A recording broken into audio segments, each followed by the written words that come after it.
¿Qué tal, chicos? El video del día de hoy va a ser un video muy especial. Me estuvieron solicitando mucho por redes sociales que hiciera un video acerca de soplos cardíacos y ruidos cardíacos. Por lo general son ruidos que tendemos a escuchar mucho con nuestros fonendoscopios, con nuestros estetoscopios. Sin embargo, a lo largo de la facultad siempre nos ponen que tienes un S1 y que tienes un S2 y que a veces hay un S3 y no sé qué tantas cosas. Y a veces no se nos queda tan bien como si lo aprendiéramos de una manera auditiva. Entonces el día de hoy y con ayuda de este piano vamos a aprender cómo es que realmente se escuchan de una manera un poquito más didáctica todos los sonidos del corazón. Antes de meternos de lleno a lo del piano, tenemos que recordar que cada una de las válvulas del corazón, las cuatro válvulas del corazón, generan ruidos, ya sea cuando están estas saludables o también cuando tienen algún grado de enfermedad, por lo general algún tipo de estenosis o una insuficiencia, llamada también en ocasiones regurgitación. Sin embargo, en situaciones normales vamos a escuchar nosotros el S1 y el S2. En algunos libros lo puedes escuchar como el famoso lub-dub que hace cada uno de estos sonidos. Las válvulas, cuando no estamos hablando de una situación patológica, hacen el sonido, por eso le ponemos S o en inglés sound, cuando se cierran, no cuando se abren. Y muy particularmente en el S1 lo que nosotros vamos a estar escuchando va a ser el cierre de la tricúspide y de la válvula mitral, es decir, las válvulas que están comunicando las aurículas con los ventrículos. Si hablamos nosotros de la sístole ventricular, significa que estas válvulas, recuerda, están cerradas para que no se esté regresando la sangre a las cavidades de donde ya provino y las válvulas que están abiertas estén comunicando los ventrículos con los grandes vasos sanguíneos. Cuando hablamos nosotros del S2 o del segundo ruido cardíaco en situaciones normales, nos vamos a referir al cierre de las válvulas semilunares. Estas son la válvula aórtica y la válvula pulmonar. Si te fijas, aquí nosotros tenemos cuatro válvulas. La válvula tricuspidia, que comunica al ventrículo y a la aurícula derecha. La válvula mitral, que comunica al ventrículo y a la aurícula izquierda. La válvula aórtica, que comunica el ventrículo izquierdo con la aorta. Y la válvula pulmonar, que comunica el ventrículo derecho con la pulmonar. Esto quiere decir que tengo cuatro válvulas abriéndose y cerrándose y que cada vez que se cierran, en teoría deberían generar un ruido. Entonces aquí viene mucha confusión porque mucha gente cree que como son cuatro válvulas, debe haber un S1, un S2, un S3 y un S4. Y a pesar de que en la bibliografía sí existe un S3 y un S4, no se los damos exclusivamente a alguna de estas válvulas en particular. Lo que está ocurriendo aquí, y ahorita lo voy a ejemplificar con algunos sonidos en el piano, es que estos cierres ocurren casi de manera simultánea en el S1 y a veces muy difícilmente se pueden identificar como dos ruidos separados. Entonces, ese primer tiempo, o lo que nosotros llamamos la sístola auscultatoria, lo identificamos con el S1. Por el otro lado está el S2, y casi de la misma manera que en el S1, los ruidos que se generan por el cierre de la válvula aórtica y pulmonar son casi al mismo tiempo. Aquí existen algunas maneras en las que nosotros podemos ampliar la distancia entre este ruido de aquí y este ruido de aquí y es más fácil identificarlo con el estetoscopio. En ocasiones vas a escuchar o vas a leer que a esto se le denomina desdoblamiento fisiológico del S2. ¿Qué es esto? Que a veces con algún tipo de maniobras que más adelante voy a explicar, nosotros podemos diferenciar el componente aórtico del S2 que viene primero al componente pulmonar del S2. Este S2 nos permite identificar la diástole. Aprovecho aquí para darte una perla clínica excelente que a mis internos y a mis residentes les sirve bastante. Si llegaras a escuchar algún soplo y no sabes si este es un soplo sistólico o un soplo diastólico que te pueden ayudar a darle ya el diagnóstico a tu paciente de una valvulopatía en específico, tómale el pulso a tu paciente. Si ese soplo lo identificaste mientras que estabas tocando el pulso, eso significa que el soplo que estás escuchando es un soplo sistólico. ¿Por qué? Porque durante la sístole nosotros sentimos esa pequeña palpitación, si le quieres decir así, en los vasos periféricos que nosotros llamamos pulso. Ahora bien, tenemos que recordar que siempre el S1 y el S2 se pueden ver modificados por la respiración del paciente.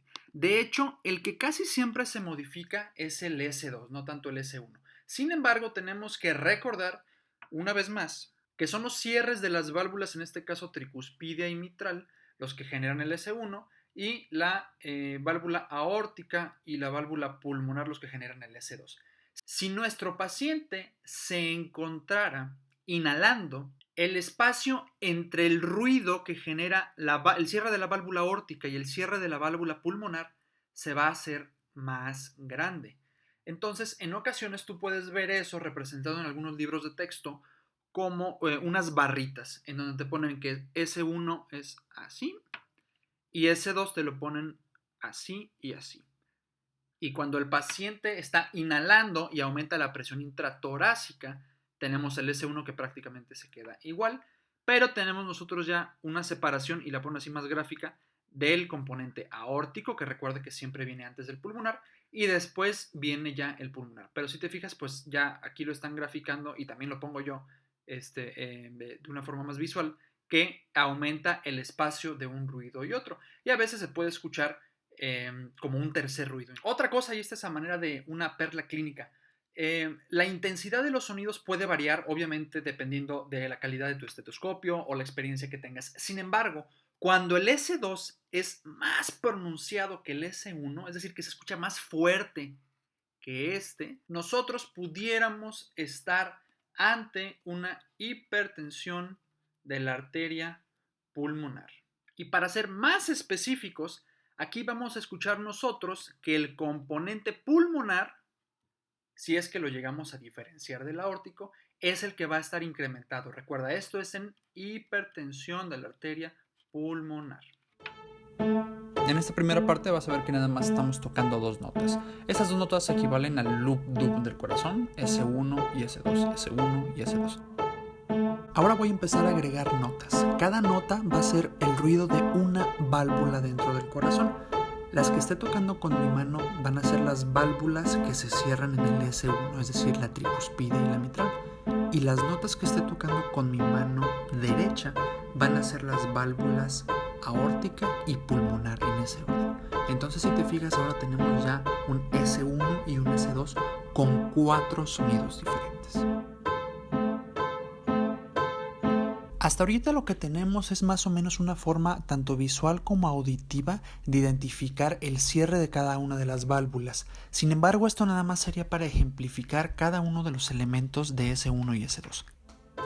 La manera más exacta es la que hago a continuación, en donde vamos a ver que con mi mano estoy tocando al mismo tiempo ese cierre simultáneo de las válvulas tricuspide y mitral, pero con mi mano derecha vas a ver que toco primero una nota y luego la otra, tratando de simular ese desdoblamiento fisiológico que existe en el S2.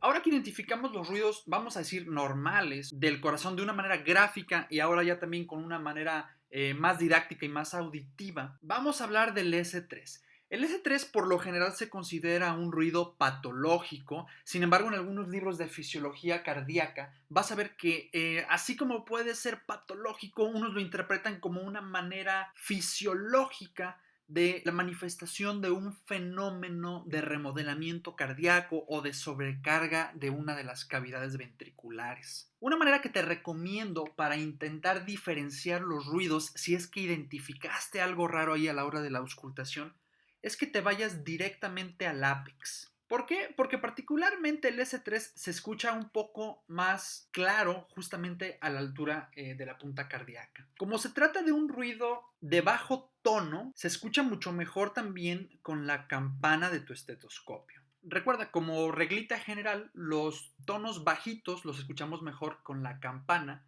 mientras que los tonos altos los escuchamos mejor con el diafragma del estetoscopio. En sí, ¿qué es el S3? Bueno, el S3 realmente es ese ruido que está generando la sangre cuando se está impactando contra un ventrículo ya dilatado. Entonces nos está hablando de una cavidad cardíaca ya deformada o remodelada, como específicamente hablan ya los cardiólogos. Este sonido está particularmente relacionado con la insuficiencia cardíaca.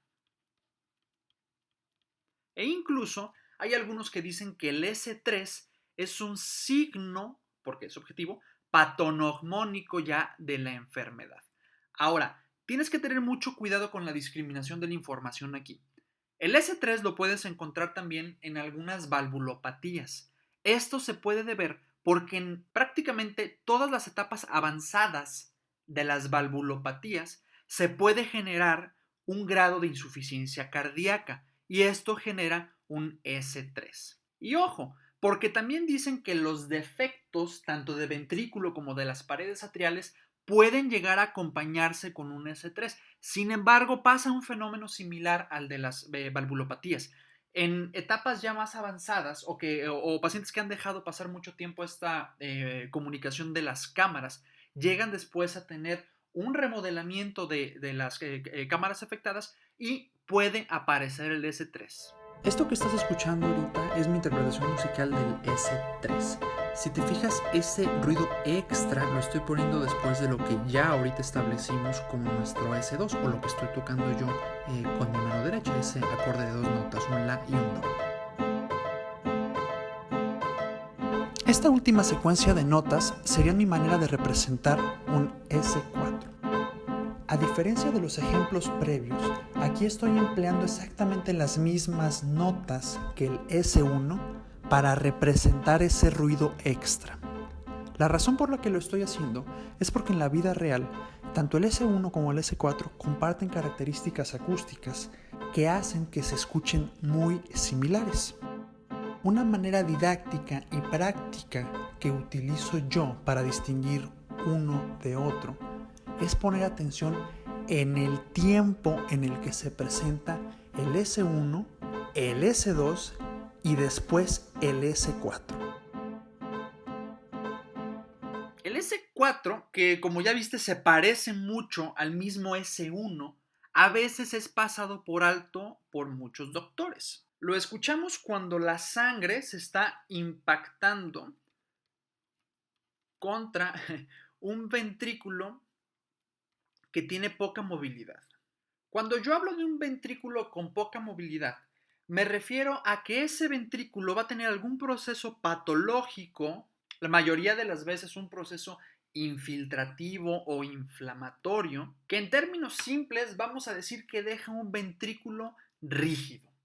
Para darte unos ejemplos de enfermedades que causan una disminución en la movilidad de los ventrículos, particularmente el ventrículo izquierdo, te pongo aquí al rey de reyes, el infarto agudo al miocardio y otros procesos infiltrativos menos frecuentes, por supuesto, como la sarcoidosis, la amiloidosis, la fibrosis, la hemocromatosis, incluso también algunos cánceres que llegan muy raras veces a dar algún tipo de metástasis que infiltre el tejido cardíaco ventricular. Ya por último, y para que no te quedes nada más con lo básico del S4, me gusta a mí siempre decirles a mis residentes y a mis internos que este S4, que por lo general es un poquito más bajito que el S3 y como ya viste muy parecido al S1 fisiológico, lo podemos nosotros estudiar cuando el S4 lo escuchamos en el ventrículo derecho o altura de ese punto de auscultación y también cuando lo auscultamos en el punto de auscultación del ventrículo izquierdo.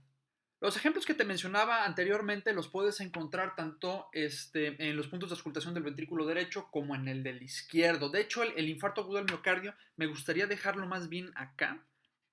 No porque no se escuche del lado derecho, sino porque lo más frecuente va a ser escucharlo sobre el ventrículo izquierdo. Y realmente en algunos casos este es el que más nos preocupa.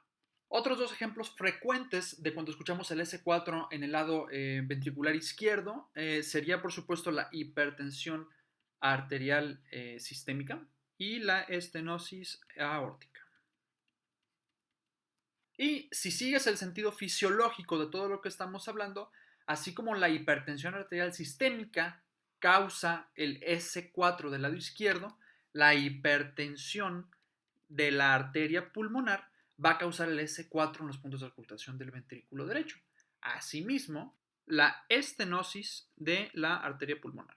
Hasta aquí nuestro video del día de hoy. Espero realmente que te haya servido esta mecánica del piano. Y recuerda suscribirte a nuestro canal y seguirnos en nuestras redes sociales para que estés al tanto de todos los contenidos que vamos a estar subiendo en los próximos días.